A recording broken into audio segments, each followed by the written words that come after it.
Hi, this is Peter with CalcBook, and today we're going to be looking at what's new in CalcBook version 2. We recently released several new features in version 2, and today we're going to be focusing on our enhanced FEA beam analysis tools. So let's go ahead and open up CalcBook, and we'll take a look at this new feature. All right, we've got CalcBook open now, and we've got a steel wide flange member design calc open with our axial design, strong axis flexure, and weak axis flexure.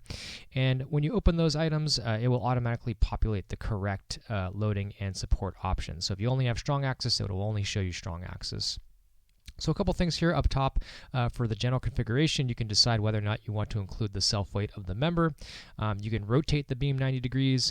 This just really kind of allocates the self-weight direction. So if you wanted to have your self-weight applied to the weak axis, you would click this, and that would move the self-weight to the weak axis direction. And then your beam length. So first, let's get started with some different support options. So you can go ahead and add a new support here. You can add something, let's say, at the midspan. You can add a pin, a fixity, a roller, or you can add springs. So if we just add a pin to the middle, right, that just is a classic two-span beam.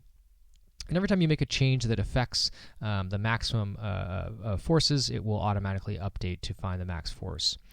So we added a new support. You also can add hinges, so you can add a hinge at a location along the beam.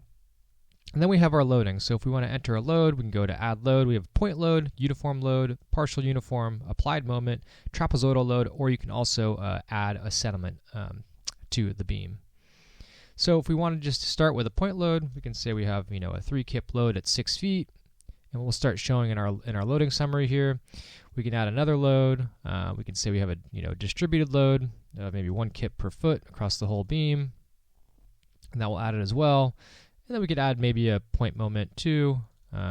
Maybe we have a 5 kip point moment at 3 feet from the left end, and that will add all of that information there in our loading summary. We can also go over to weak axis, right? Maybe we have a lateral wind load that we want to add in here, and that will show up in our lateral loading there. Now, if we go back to strong axis, we can take a look at some things here in our graph. We have our reactions, so we can click on the reactions, and that will give us the reactions at each of the support locations. So if we have multiple load cases, it will show us the load cases, the individual load cases, and then each of the load combinations, and it will give us the reactions at all of the supports that we have. And the last thing we can do here is our axial loading. So we can just enter our axial loading here on the member loading tab, and that will apply to our designs. So that is the new enhanced beam tool utilizing FEA. You can go ahead and check us out at calcbook.com, and we hope you enjoyed the video, and we'll see you next time.